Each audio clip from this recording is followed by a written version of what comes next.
ఇప్పుడు మనం మంచిర్యాలకు పోదాం.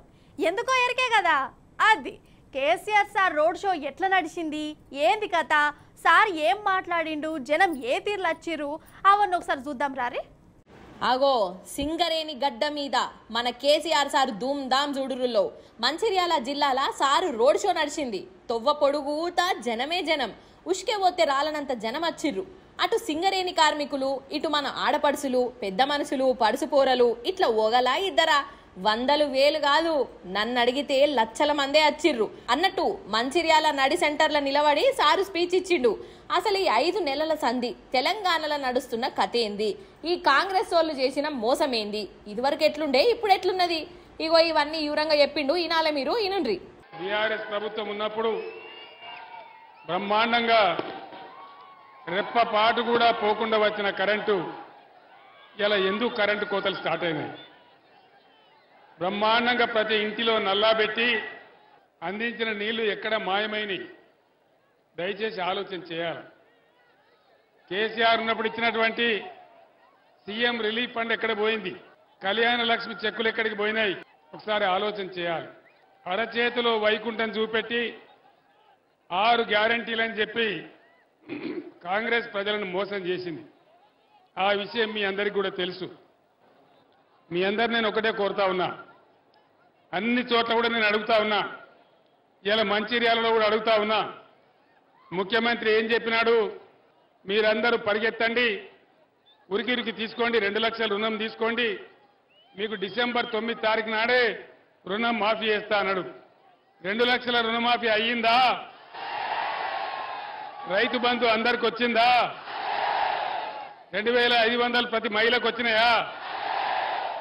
కళ్యాణ లక్ష్మి తులం బంగారం వస్తలేదా? రైతు బంధు కూడా రాలే అందరికీ. కరెంటు పోతున్నదా? కరెంటు కోతలు మొదలైనయా? దయచేసి మీరు ఆలోచన చేయాలి. ముఖ్యమంత్రి ఈరోజు ఏ ఊరికి పోతే ఆ దేవుని ఊరి మీద ఒట్టు. డిసెంబర్ 9 పోయింది, 100 రోజులు పోయినాయి, మళ్ళీ ఇప్పుడు ఆగస్టు 15కి వచ్చింది. నమ్మచ్చునా ఈ మాట? నమ్మేటట్టే ఉన్నదా?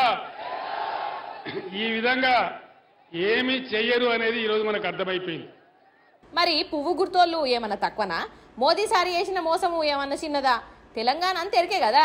అప్పట్లో మోదీ సార్ ఏమన్నాడు? తెలంగాణ మీద సారు చూయించిన ప్రేమ ఎసంటిది చెప్పుకొచ్చిండు. ఈనాలే మీరు. నరేంద్ర మోడీ 10 ఏళ్ల కింద గెలిచినప్పుడు ఇంటికి 15 లక్షలు ఇస్తాడు. వచ్చినాయి ఆ 15 లక్షలు? బేటీ పడావో బేటీ బచావో ఏమైనా జరిగిందా? ఏం జరగలే. సబ్కా సాత్ సబ్కా వికాస్ ఏమైనా వచ్చిందా? రైతుల ఆదాయం రెట్టింపు జరిగిందా? నరేంద్ర మోడీ అంతా గ్యాస్ కంపెనీ తప్ప ఏమీ లేదు. ఆ బీజేపీకి ఓడేసినా గోదాట్ల వారేసినా ఒకటే. ఇవాళ పార్లమెంటులో బీఆర్ఎస్ ఎంపీలు ఉండవలసిన ఆవశ్యకత ఉంది. తెలంగాణ ఆత్మగౌరవం కాపాడాలన్నా, తెలంగాణ అస్తిత్వాన్ని కాపాడాలన్నా, నదుల నీళ్లలో మన హక్కులు మనకు రావాలన్నా, ఢిల్లీ నుంచి మన నిధులు మెడలు వంచి తేవాలన్నా, మనం బతకాలన్నా, సింగరేణి ప్రైవేట్ పరం కావద్దన్నా, మళ్ళా యథావిధిగా తెలంగాణ సంక్షేమ కార్యక్రమాలు జరగాలన్నా తప్పకుండా బీఆర్ఎస్ ఎంపీలు గెలవాలి. పోటీ ఎవరి మధ్య? ఒక ఆగర్భ శ్రీమంతునికి, ఒక భూగర్భ కార్మికునికి, బాగా బలిసినటువంటి ఒక ఆగర్భ శ్రీమంతుడు, ఇక్కడ 26 ఏళ్లు తట్టబట్టి లైట్ పెట్టుకొని బొగ్గు మోసినటువంటి భూగర్భ కార్మికుడు. మరి కార్మికుడు గెలవన్నా, ఆగర్భ శ్రీమంతుడు గెలవన్నా మీరు నిర్ణయించాలని మనవి చేస్తా ఉన్నా. ఈ రకంగా ఏ రకంగా చూసినా ఈరోజు కాంగ్రెస్ ప్రభుత్వం అన్ని రంగాలలో వైఫల్యం చెందింది. భారతీయ జనతా పార్టీతో మనకేం ఒరగలేదు. ఒక బీఆర్ఎస్ఏ తెలంగాణకు శ్రీరామ రక్ష.